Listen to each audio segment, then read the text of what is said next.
चलिए देखिए आगे नेक्स्ट हेडिंग डाल दीजिए आप लोग, एथेनॉल या एथिल एल्कोहल।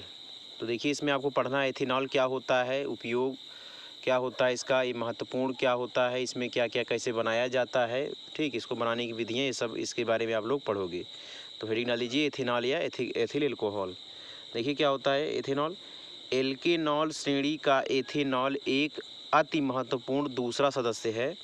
सामान्यतः इसे एल्कोहल के नाम से जाना जाता है, ठीक। जो एथेनॉल एल्केनॉल श्रेणी का एथेनॉल सबसे महत्वपूर्ण सदस्य होता है, ठीक। इसका जो दूसरा नाम है, दूसरे नाम से आप लोग जानते हो एल्कोहल, ठीक, कहा जाता है, या शराब भी कहा जाता है, आप लोग जानते होंगे। सभी प्रकार की मदिराओं में एथेनॉल होता है, जितनी भी मदिराएं होती हैं उसमें एथेनॉल का ही प्रयोग होता है, अतः इसे मदसार कहते हैं, ठीक। यह स्टार्च युक्त खाद्य पदार्थों से औद्योगिक रूप से प्राप्त किया जाता है। जिसमें स्टार्च होता है उन खाद्य पदार्थों से इसको क्या किया जाता है, औद्योगिक रूप से बनाया जाता है, ठीक। इसलिए एल्केनॉल को अन्य एल्कोहल भी कहा जाता है।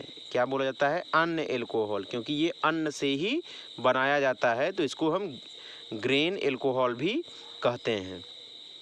उसके आगे देखिए क्या होता है, प्रकृति में यह एस्टर के रूप में मिलता है, ठीक। तो क्या होता है, प्रकृति में यह एस्टर के रूप में मिलता है, क्या, ये एथेनॉल। फिर आगे आप लोग देखिए ध्यान से, तो इसमें आप अब आगे इसमें नेक्स्ट हेडिंग डाल दीजिए, एथेनॉल की बनाने की विधियाँ, एथेनॉल के विरचन की विधियाँ या बनाने की विधियाँ, एथेनॉल बनाने की विधियाँ, methods of preparation of alcohol, कैसे हम एल्केनॉल को बनाएंगे। तो हेडिंग डाल दीजिए आप। तो अब इसमें क्या होगा कि एल्केनॉल को मोनोहाइड्रिक एल्कोहलों के विरचन की सभी सामान्य विधियों से बनाया जा सकता है, ठीक है, जिनका वर्णन नीचे दिया गया है। देखिए इसमें क्या होता है, सबसे पहले आप इसमें बहुत इम्पॉर्टेंट है, एग्जाम में पूछा जाता है, औद्योगिक निर्माण, कैसे एल्कोहल का ठीक है, यानी एथेनॉल का औद्योगिक निर्माण कैसे किया जाता है, इसके बारे में देखिए क्या होता है। एल्केनॉल का औद्योगिक निर्माण निम्नलिखित विधियों द्वारा किया जाता है। इसमें सबसे पहला हेडिंग है एथिलीन और सल्फ्यूरिक अम्ल से। एथिलीन और सल्फ्यूरिक अम्ल से कैसे एथेनॉल बनाया जाता है, तो देखिए इसमें क्या होता है। सबसे पहले आप इसमें हेडिंग डाल लीजिए, एथिलीन और सल्फ्यूरिक अम्ल से, ठीक है, एल्केनॉल का निर्माण। तो इसमें देखिए क्या होता है, सांद्र सल्फ्यूरिक अम्ल में 20 से 30 वायुमंडलीय दाब और 343 से 353 केल्विन ताप पर एथिलीन गैस प्रवाहित करने से, ठीक है, क्या होता है, पहले एथिल हाइड्रोजन सल्फेट बनता है, फिर एथिल हाइड्रोजन सल्फेट को जल के साथ उबालने से क्या प्राप्त होता है, एल्कोहल की वाष्प बनती है, जिसे हम संघनित कर एथेनॉल आसानी से प्राप्त कर लेते हैं। कहने का ये अर्थ हुआ कि 20 से 30 वायुमंडलीय प्रेशर यानी दाब होगा, ठीक, और जो टेम्परेचर होगा 343 केल्विन से लेकर 353 केल्विन इस पर ताप होगा। इसका एथिलीन गैस जब आप प्रवाहित करते हो तो अब क्या होता है, तो उसके फलस्वरूप एथिल हाइड्रोजन सल्फेट वहाँ से प्राप्त हो जाता है। तो एथिल हाइड्रोजन सल्फेट बनने के बाद एथिल हाइड्रोजन सल्फेट को जब जल के साथ हम उबालते हैं, ठीक, तो वो क्या हो जाता है, एल्कोहल की वाष्प बन जाती है। अब उसी वाष्प को जब हम संघनित यानी क्या करते हैं, इकट्ठा कर लेते हैं, छान लेते हैं, तो वहाँ से फिर क्या होता है, एथेनॉल आसानी से प्राप्त हो जाता है। फिर देखिए इसमें क्या होता है, इसमें अभिक्रिया में देखिए समझिए क्या होता है कि C2H4 है, क्या है, C2H4 है, ठीक। तो ये क्या है, ये है आपका एथिलीन, क्या है, एथिलीन। तो एथिलीन का एथीन है, तो यहाँ पर क्या होता है, इसका जब रिएक्शन हम H2SO4 से कराते हैं, H2SO4 से कराते हैं, तो अब क्या होता है, यहाँ पर ध्यान दीजिए, C2H4 है, C2H4 का H2SO4 से जब हम रिएक्शन कराएंगे तो यहाँ पर क्या होगा, ये जो टूटेगा, तो क्योंकि आप जानते हो C2H4 किस प्रकार से होता है, इस प्रकार से C डबल बॉन्ड C और यहाँ पर H, यहाँ पर H और यहाँ पर H और यहाँ पर H, इस प्रकार से जुड़ा होगा।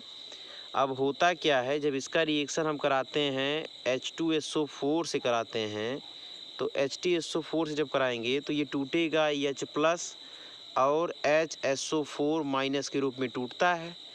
तो अब क्या होगा, जब ये इस बंध को हम तोड़ेंगे, इस वाले बंध को तोड़ेंगे, तो एक एक इलेक्ट्रॉन देखो यहाँ पर, ये एक इलेक्ट्रॉन ये ठीक है वैकेंट रह जाएगा, खाली रह जाएगा।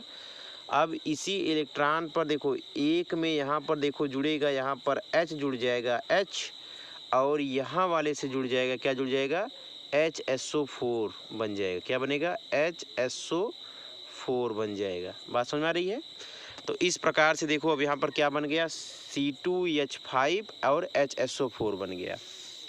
ठीक, अब इसके बाद फिर हम क्या करते हैं, इसका जो यहाँ पर आपको एथिल हाइड्रोजन सल्फेट मिला, इसका हम वाटर के साथ अपक्रिया कराते हैं।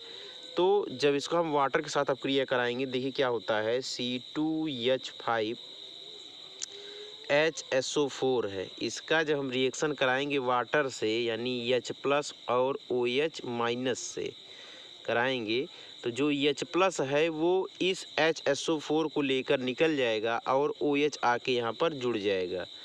तो HSO4 यहाँ पे H लेकर निकला, तो क्या बना आपका H2SO4 यानी सल्फ्यूरिक अम्ल, और जो यहाँ पे OH था अब यहाँ पे जुड़ जाएगा, तो C2H5OH। इस प्रकार से यहाँ पर क्या बन गया, ये जो C2H5OH बना, यही क्या है आपका एथेनॉल। तो आजकल देखिए जो एथेनॉल होता है, इन्हीं के द्वारा आसानी से प्राप्त कर लिया जाता है। ठीक, तो इसमें देखिए लिखा भी गया है, यहाँ पे क्या लिखा गया है कि आजकल एथेनॉल की अधिक मात्रा एथीन के जल योजन द्वारा प्राप्त की जाती है। जो भी आपको एथीन से बताया गया, एथीन का सल्फ्यूरिक अम्ल से अपक्रिया द्वारा कैसे एथेनॉल प्राप्त किया जाता है। ठीक, तो इस प्रकार से आसानी से प्राप्त हो जाता है। फिर नेक्स्ट हेडिंग डाल लीजिए एसिटल्डिहाइड से। तो एसिटल्डिहाइड से क्या होता है, देखो एसिटल्डिहाइड की वाष्पों को हाइड्रोजन से मिश्रित कर 413 केल्विन तक तप्त निकिल चूर्ण उत्प्रेरक पर प्रवाहित करने से एथेनॉल का औद्योगिक निर्माण किया जाता है। इसमें क्या होता है, ध्यान दीजिए, एसिटल्डिहाइड है, तो एसिटल्डिहाइड का CH3CHO होता है सूत्र।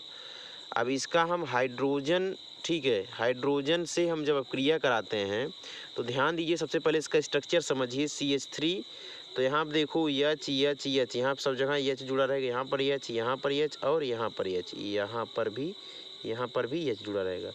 अब होता यह है कि यहाँ पर C और डबल बॉन्ड के साथ ऑक्सीजन और सिंगल बॉन्ड के साथ हाइड्रोजन होता है।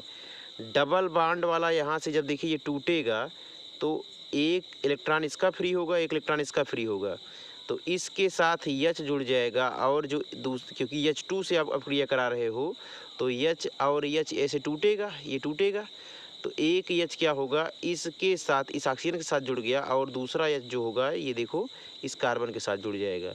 तो आसानी से यहाँ पर भी आपको क्या प्राप्त हो जाएगा, एथेनॉल प्राप्त हो जाएगा। बात समझ में आ गई ना। तो अब देखिए ये यहाँ से आसानी से प्राप्त हो गया। फिर इसके आगे देखिए, एसिटिलीन को मर्क्यूरिक लवण की उपस्थिति में तन्व H2SO4 में प्रवाहित करके एसिटल्डिहाइड व्यापारिक मात्रा में प्राप्त कर लिया जा सकता है। अब इसको देखिए, एसिटल्डिहाइड को बनाने के लिए, तो एसिटल्डिहाइड से आपने एथेनॉल तो बना लिया, लेकिन एसिटल्डिहाइड को कैसे बनाओगे, तो इसको देखिए एसिटिलीन है, तो एसिटिलीन यानी देखो क्या है, ट्रिपल बॉन्ड यहाँ पर C और एक H यहाँ पर, एक H यहाँ पर। अब इसका जब हम वाटर के साथ अपक्रिया कराएंगे, तो वाटर के साथ अपक्रिया कराने पर देखिए क्या होगा, यहाँ पर वाटर के साथ अपक्रिया कराए तो अब टूटेगा कैसे, H प्लस OH माइनस के रूप में टूटता है ये।